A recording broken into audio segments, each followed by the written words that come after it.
એને કો નાખી દે એટલે પાણી ફરી જાય।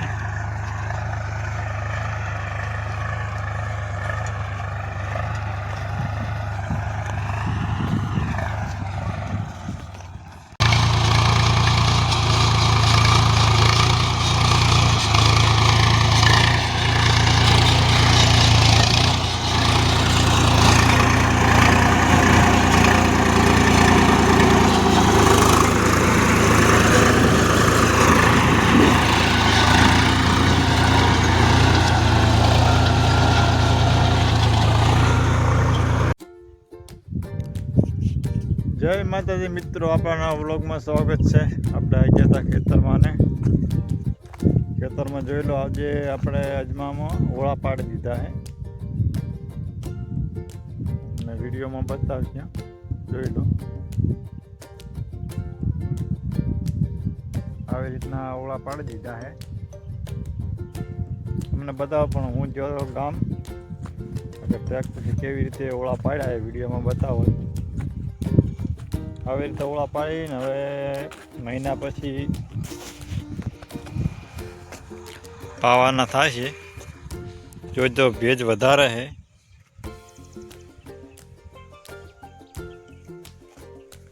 પાવાના થાય એટલે તકલીફ ના થાય એટલે ઓળા પાડી દીધા છે। ભેજ વધારે તો લીલું પડ્યું હજુ જમીન।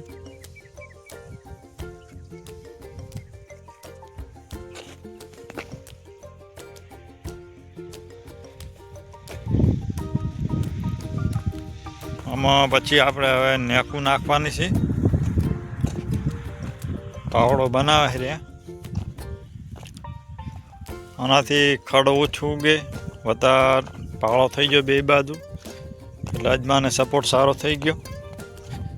અજમો માડો પડે તો ખરી પણ ભેજ સારો રહે, આમાં જમીન પોસી રહે, ઓળે ઓળે પાણી ફરી જાય, એ પાણીની બચત થાય ને આખે જમીનમાં પાણી પાવું ના પડે ને લાંબા ઓળિયા રાખીએ એટલે પાણી પાકી જાય। એવી સુવિધાથી આપણે ઓળા પાડ્યા હતા। અસલ ટ્રાય કર્યો છે।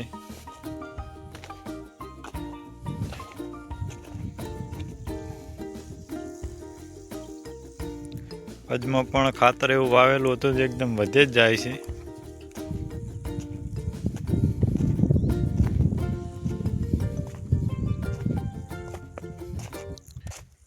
અજમાનો નજારો આપણે મસ્ત આવે છે।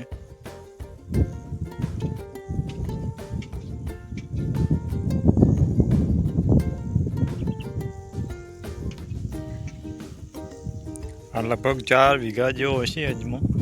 ઓલી બાજુ 2-3 વીઘા જેવો છે, કુલ 7 વીઘા છે અજમો આપણે।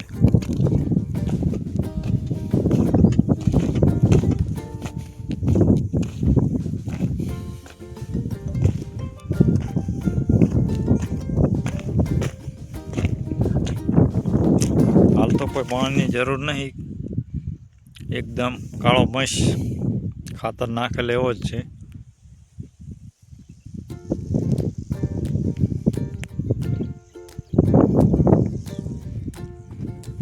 બાકી જમીન આપણે હજુ લીલી જ છે, ભેજવાળી છે એટલે ઉનાળો આવે એટલે પછી સુકાઈ જાય, એના માટે આગળથી તૈયારી કરી નાખી, ઓળા પાડી નાખી। આમાં રિઝલ્ટ કેવું મળે છે આ સાલ। આ બાજુ આપણે 3 વીઘા જેવું રાયડું છે।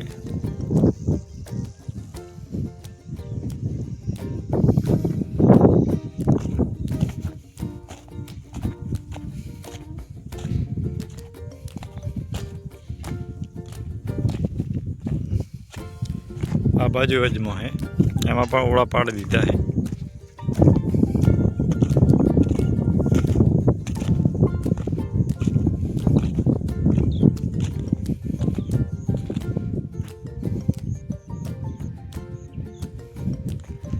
બાકી આ બાજુ પાવડો બનાવવાનું ચાલુ છે ટ્રેક્ટરથી।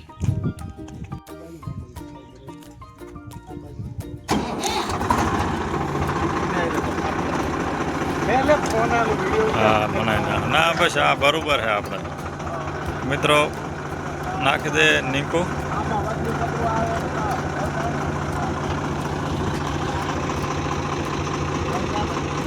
બે જણા ઊભા રાખે છે પાળીઓ સારી આવે એટલે.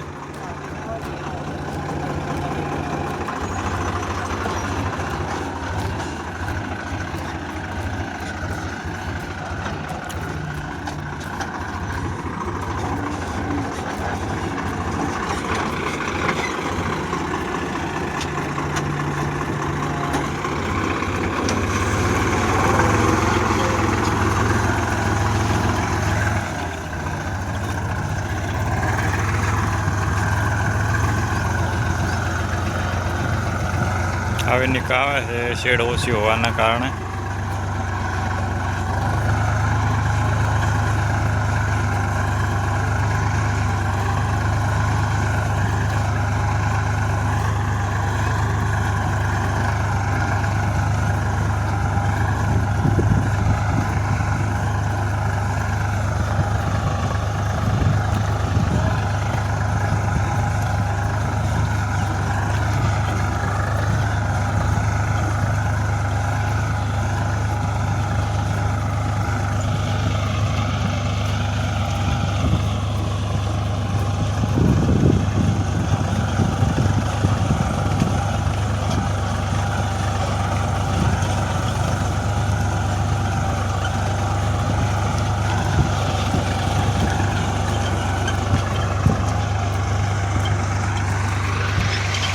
આવી રીતે એકને એક નાખી દઈએ એટલે પાણી જતું રહે છે.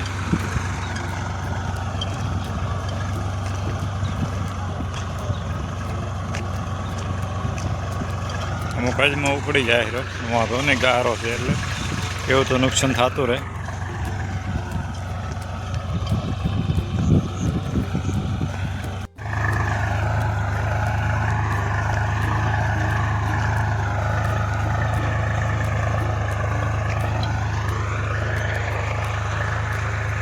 આવી રીતની મિત્રો આપણે નેક નાખી દીધી છે વિડીયામાં દેતા હું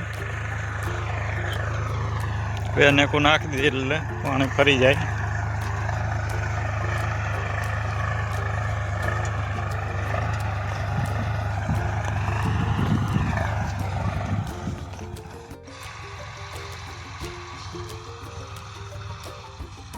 તો મિત્રો આપણે આવી રીતે નેકો નાખતા હતા.